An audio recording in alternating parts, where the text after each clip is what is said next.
NVI, se der, por favor. 3, do 1 ao 6.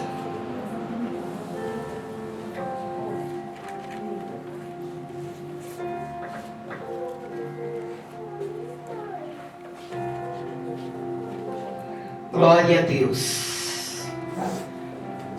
Noutra ocasião, ele entrou na sinagoga e estava ali um homem com as mãos atrofiadas. Alguns deles estavam procurando motivo para acusar Jesus. Por isso o observavam atentamente, para ver se ele iria curá-lo no sábado. Jesus disse ao homem da mão atrofiada: Levanta-te e venha para o meio. Pois Jesus lhe perguntou: o que é permitido fazer no sábado? O bem ou o mal? Salvar a vida ou matar? Mas eles permaneceram em silêncio.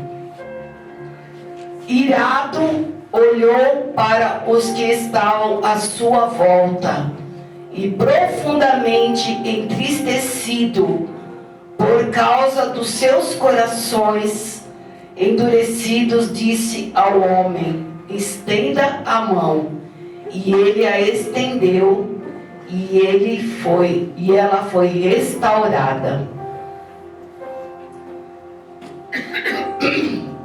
Então os fariseus saíram e começaram a conspirar contra os 11 herodianos contra Jesus, sobre como poderiam matá-lo. Amém? Então, irmãos, esse texto é um texto pequeno, porém muito... que a gente às vezes lê a Bíblia tantas vezes e a gente não presta atenção, né? Não presta atenção. Aonde Jesus fala, né? Que mesmo ele estando irado por causa daquele povo, né? Que estavam tentando achar alguma coisa para prender a Jesus, né? Então, eles estavam assim, preocupados de pegar o Jesus em alguma coisa para poder prender. Então ele põe aqui, irado e triste, né? Profundamente entristecido por causa do coração endurecido daquele povo. Eles não estavam preocupados que Jesus iria curar aquele moço, aquela pessoa da mão mirrada, que é o que nós vamos falar hoje, e sim tentando achar alguma coisa para prender Jesus, né? Então mesmo Jesus irado, Jesus entristecido, ele fez um milagre na vida daquela pessoa que estava com a mão mirrada, né? Então, o que nós vamos falar hoje, que também é outra coisa também que foi falado, que foi num sábado, né? Estava um homem, aqui fala que foi num sábado que aconteceu isso. E os irmãos vê, e muitas vezes os judeus naquela época não podiam acontecer, Jesus fazer algum milagre no sábado, porque eles guardavam o sábado, assim como eles guardavam o sábado, que Lucas, né, ele enfatizou aqui que no sábado era guardado, e era um dia sagrado para os judeus, e era comum os homens se reunirem, né, para ouvir lições lá na sinagoga, né, nas escrituras. E era como se fosse praticada a medicina hoje em dia, né? A medicina era como se fosse um trabalho comum, né? Para eles, cegos espiritualmente, eles não admitiam que Jesus fizesse algum milagre naquela época, né? Era tradição deles, né? Era inadmissível, né? pela tradição deles, ninguém poderia ser curado no sábado. O argumento que eles usavam era como se fosse, né, praticar algum trabalho, a visão deles, né? Então eles não admitiam. Então eles não estavam preocupados que Jesus iria curar aquela pessoa. E aqui também vamos enfatizar que Jesus falou para aquela pessoa: levanta-te e vem para o meio. Levanta-te e vem para o meio. Então hoje nós vamos aprender a importância de nós estarmos de pé diante do Senhor Jesus e estarmos no meio. Eu vou falar alguns versículos aqui, mas não precisa pôr. Importância de se levantar. Existe, né, um ditado que todo mundo diz, que o cair é do homem e o levantar é de Deus. Mas o fato é que a Bíblia sempre revela que Deus está procurando o homem que está de pé e não caído. A segunda coisa que Jesus ordena, que é o homem ao vir para o meio. Quem não está no meio está afastado, né, irmãos? Como a gente fala, né, para as pessoas, né, nós virmos. Por que nós estamos reunidos aqui? No meio, buscando a Deus, né? Então aqui, se nós não estamos aqui reunidos, nós estamos afastados. Ou as pessoas que estão afastadas dos caminhos do Senhor. A gente fala, vem para o meio do Senhor Jesus, né? Então, Deus quer que nós estejamos no meio. Assim como Ele ordenou para aquele homem vir para o meio. Jesus convidou o homem para o meio. O meio é conhecido como o centro de alguma coisa. Jesus convidou o homem para o centro da sua vontade, o centro da sua graça e o centro da sua bênção, né? Estar no meio e também levantar-te. O primeiro convite que Jesus faz para o homem da mão mirrada é: levanta-te e vem para o meio. Deus deseja que o homem esteja em pé. Em Marcos 5,41, Jesus disse à filha de Jairo, né? Menina, a ti te digo, levanta-te. Alguns exemplos que eu vou dar aqui, né? Sobre Jesus, sobre alguns versículos que Deus fala para a pessoa estar de pé. Em Lucas 7,14, Jesus disse ao filho da viúva de Naim: levanta-te, jovem, eu te digo, levanta-te. Em Mateus 9,6, Jesus disse ao paralítico de Cafarnaum: levanta-te, toma a tua cama e vai para a tua casa. Em Atos 9,6, Jesus disse a Paulo no caminho de Damasco: levanta-te e vai e entra na cidade, e lá será dito o que convém fazer. Em Efésios 5,14, o apóstolo Paulo escreve dizendo: desperta tu que dormes, levanta-te dentre os mortos e Cristo te esclarecerá. Esse versículo aqui sempre me chamou a atenção, né? Uma vez eu estava querendo ministrar sobre este versículo, né? Levanta tu que dormes e Cristo te esclarecerá, né? Levanta tu que dormes. Então, isso não quer dizer a pessoa que esteja, né, dormindo assim, num sono que nós precisamos, né? Mas assim quer dizer para nós nos despertar. Nós estarmos despertados na presença do Senhor. Nós não estarmos abatidos. Nós temos que estar de pé. Nós temos que estar despertados diante da presença do Senhor, diante de tudo na nossa vida. Nós estarmos de pé.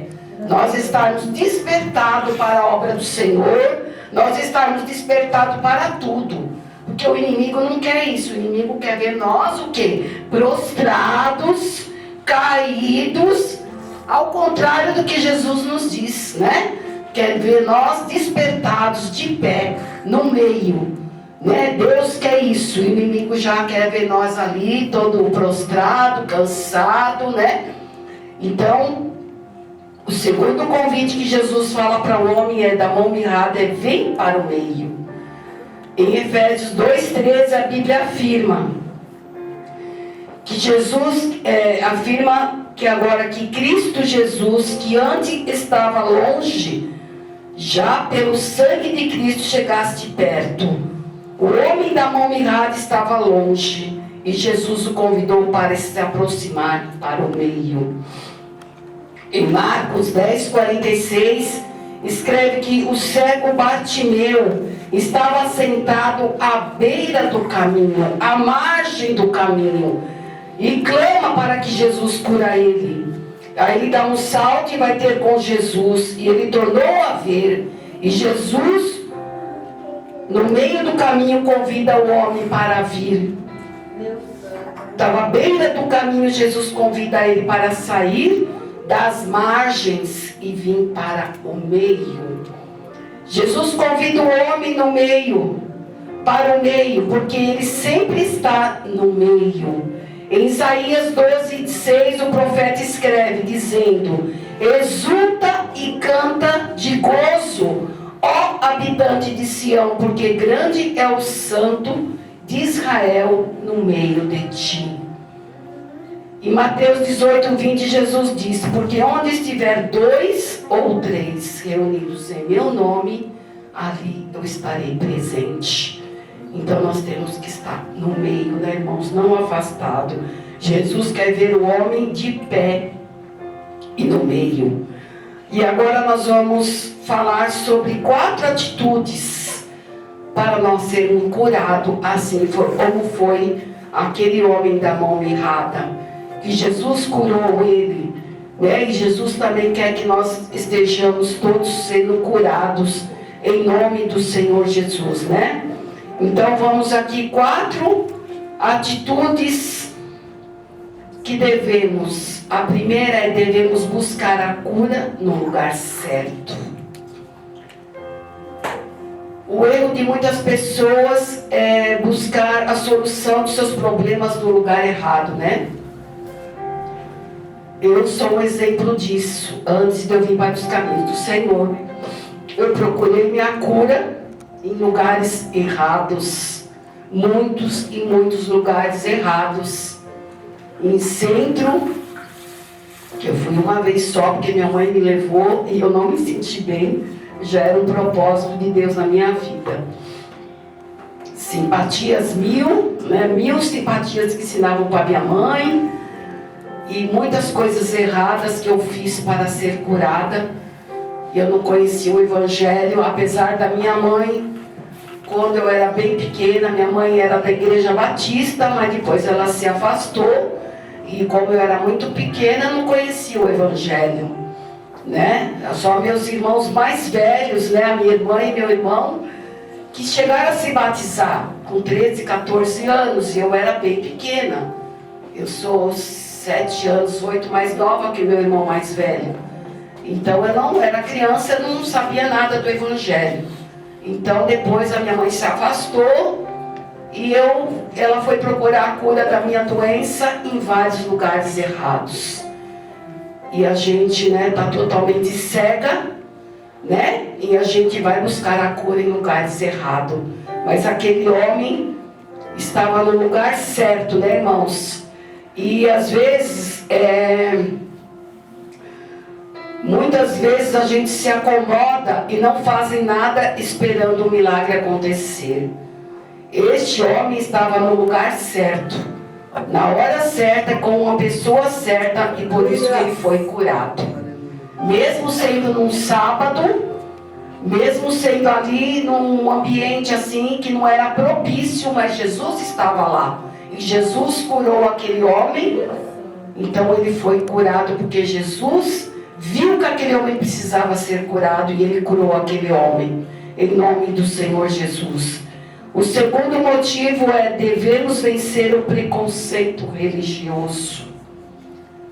Porque naquela época também, como hoje, né, naquela época tinha tudo aquelas pessoas, aqueles fariseus, os escribas, tudo, e pessoas que queriam prender Jesus. Então eles não estavam ali, eles não deram glória a Deus, nada para ver que Jesus curou aquele homem. Sim, eles estavam procurando um motivo para prender Jesus. Então devemos vencer o preconceito religioso. Por mais incrível que possa parecer, um dos maiores empecilhos para uma pessoa ter uma experiência com Deus é a religiosidade. É a religiosidade. É incrível observar que nos evangelhos, que sempre que Jesus operava um milagre, estava cercado de pessoas religiosas. Então nós precisamos vencer esse preconceito. Às vezes nós não somos curados por alguma religiosidade nossa. Então precisamos, este homem que queria tanto ser curado e decidiu enfrentar o preconceito dos religiosos que estavam à sua volta, além do preconceito dos escribas e dos fariseus, ele teve que enfrentar seu próprio preconceito, em nome do Senhor Jesus. E o mesmo acontece nos dias de hoje, irmãos? Porque sempre que Jesus se manifesta com seu poder, existem pessoas que ainda, como os escribas e os fariseus, que estão apenas observando e olhando crítico. Às vezes um olhar crítico e apático. Às vezes quando uma pessoa pede para ser curada por algum motivo, às vezes as pessoas ficam, será? Nossa, essa pessoa fez isso, fez aquilo. Fica criticando, fica com apatia. Será que ela merece ser curada? Ela fez isso, ela fez aquilo. Coisas ruins, irmãos? Não devemos fazer isso, Em nome do Senhor Jesus. Qual tem sido a nossa postura diante disso, irmãos? Se as nossas convicções não permitem que nós ajudemos outras pessoas, porque se que elas não estejam sintonizadas com a palavra de Deus. E a terceira atitude, devemos assumir publicamente a nossa fé em Jesus. Às vezes queremos a bênção de Deus e não queremos o Deus da bênção, irmãos? Muitas pessoas são assim, A gente vê aí fora, muitas pessoas querendo receber uma bênção do Senhor, mas não quer pagar o preço. Não quer pagar o preço de vir para a igreja, de vir cultuar a Deus, de vir estar com os princípios que Deus manda, nós estarmos em comunhão com a igreja, nós estarmos unidos. Então muitos não querem pagar, irmão? Muitos não querem isso, querem só a bênção, não querem assumir publicamente que Jesus não é apenas verbalizar. Eu tenho fé em Jesus. Isso é verbalizar. Nós temos que crer diante de Jesus Cristo, do nosso coração, que nós cremos em Jesus. Nós temos que estar mostrando a nossa fé para o povo, que nós temos fé em Jesus, que Deus fez isso, que Deus fez aquilo na nossa vida. E nós temos que ser um testemunho vivo para as pessoas aí fora, porque nós cremos em Jesus Cristo, a nossa fé e na nossa obediência ao Senhor Jesus diante dos outros e obedecer a palavra do Senhor. O quarto devemos ter humildade para assumir nossas deficiências, as nossas deficiências. E aqui, antes do quarto, quero falar aqui que esse versículo aqui, 10:32 de Mateus, que fala assim: portanto, todo aquele que confessar diante dos homens, também eu confessarei diante do meu Pai, que estás no céu, mas aquele que me negar diante dos homens, também eu negarei diante do meu Pai. Então nós temos que estar confessando a nossa fé diante do Senhor, confessar e saber que Deus está na nossa vida, em nome do Senhor Jesus. Então devemos ter a humildade, é a quarta atitude que devemos ter, que é a humildade de assumir nossas deficiências. Como foi difícil para aquele homem assumir publicamente aquela deficiência. Não só por ele expôs a deficiência, mas porque naquela época, os irmãos sabem, né? Os irmãos que leem a Bíblia sabem, que naquela época os enfermos eram vistos como amaldiçoado, porque eles achavam que as pessoas estavam com algum problema por causa do pecado que elas tinham cometido. Por causa do pecado que ela tinha cometido, ela estava doente, ela estava deficiente, né? Então, eram vistos como amaldiçoado por causa de algum pecado, ou dos seus antepassados, por isso eles eram excluídos. Eles eram excluídos, isso sem contar também todo o simbolismo também, irmãos, que eu achei uma coisa muito bacana isso. Nossa, um conhecimento da mão direita. Tem uma cultura judaica sobre a mão direita. Eu aprendi isso também. Quando a gente vai ministrar, a gente começa a cavucar, né, as coisas. E aí eu vi esse estudo sobre a mão direita. Era a mão pura. Em Salmos 16:8 fala que tenho posto o Senhor continuamente diante de mim, por isso que Ele está à minha mão direita e nunca vacilarei. Em Salmo 73:23, todavia estou de contínuo contigo, tu me sustentasse pela minha mão direita. Era a mão da promessa do Senhor. Em Isaías 41:13 fala: porque eu, o Senhor, teu Deus, te tomo pela mão direita e te digo, não temas, que eu te ajudo. Eu te tomo pela mão direita e te ajudo. Era a mão da bênção. Em Gênesis 48:14 fala: mas Israel estendeu a sua mão direita e a pôs sobre a cabeça de Efraim, que era o menor, da sua esquerda sobre a cabeça de Manassés, dirigindo a sua mão propositadamente, não obstante Manassés ser o primogênito. Então aqui, ele estendeu a mão direita sobre Efraim, que eram os filhos, né? E sobre Manassés a mão esquerda, que era dele. Agora eu me confundi aqui. Mas Israel estendeu, que era o Jacó, né? Estendeu a sua mão direita e a pôs sobre a cabeça de Efraim, e era o menor, e a sua mão esquerda sobre a cabeça de Manassés, dirigindo as suas mãos propositadamente, não obstante Manassés ser o primogênito. Era a mão da oferta, que ofertava, Mateus 6:3. Mas quando tu deres esmola ou oferta, né, não saiba a tua mão esquerda o que faz a tua mão direita. Isso quer dizer, né, quando você der uma oferta, der um voto para a igreja ou para alguém, você não precisa sair falando para todo mundo, né? Ah, porque eu dei isso, porque eu dei tanto, porque eu dei isso. Então quer dizer o quê? Que a tua mão esquerda não saiba o que a tua mão direita está fazendo. Você não precisa sair falando para todo mundo, né? E era a mão que abraçava. Cânticos 2:6. A sua mão esquerda estava debaixo da minha cabeça e a mão direita me abraçava. Glória a Deus, aleluia. Da mesma forma, nós às vezes não temos coragem e humildade para assumir nossas deficiências de forma pública.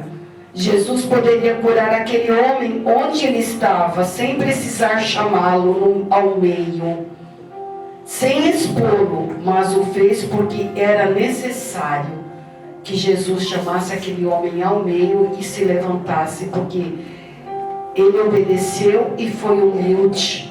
Aquele homem foi curado em nome do Senhor Jesus. E nós temos aqui a conclusão. Todos nós temos áreas em nossa vida que precisam de cura.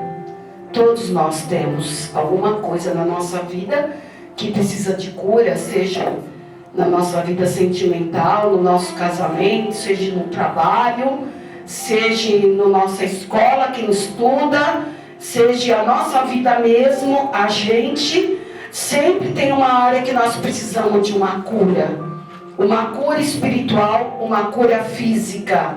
Sempre tem uma área, e por isso nossa postura tem que ser sempre semelhante à daquele homem da mão mirrada. Devemos buscar o lugar certo, devemos vencer todos os preconceitos religiosos que tentam nos impedir, acima de tudo, ser humilde e assumir publicamente para sermos curados.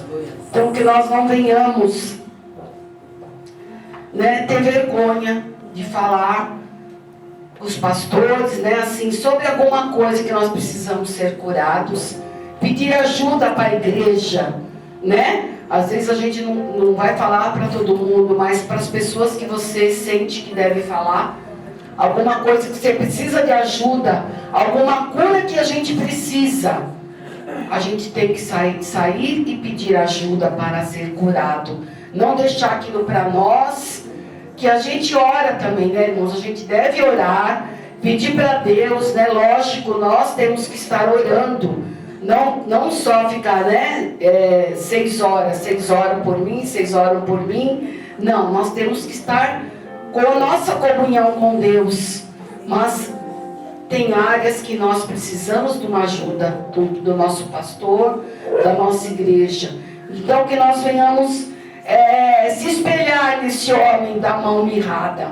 Que ele foi humilde, ele pediu ajuda. E Jesus curou ele naquele local em que as pessoas em volta estavam ali de olho em Jesus, mas ele não teve vergonha, ele foi humilde e ele pediu a cura para Jesus. Que nós devemos se espelhar nesse homem para nós também sermos curados, tirar todo o preconceito, toda a religiosidade, tudo que nos impede, porque às vezes o inimigo também vem querer colocar coisa na nossa cabeça. Não precisa disso, não precisa daquilo. Mas nós precisamos sim. Sempre está pedindo ajuda. Você vê que sempre no grupo da IES, que o pessoal pede ajuda em alguma área, uma pessoa que vai fazer uma cirurgia. Eu sempre ponho o dedo no meu cunhado que está precisando. Eu peço que os irmãos continuem orando por ele. Em nome do Senhor Jesus, por toda a minha família. Eu sempre estou pedindo oração pela minha irmã. Nós temos alguém da família que sempre está precisando de alguma coisa, de alguma ajuda, de alguma oração, A gente está sempre precisando. Então nós não venhamos ter vergonha, nós não venhamos ter preconceito, religiosidade, para pedir ajuda para o Senhor e para a igreja. Em nome do Senhor Jesus. Amém? E eu peço que o ministério de louvor louve um hino aqui que eu pedi para eles, em nome do Senhor Jesus. Amém?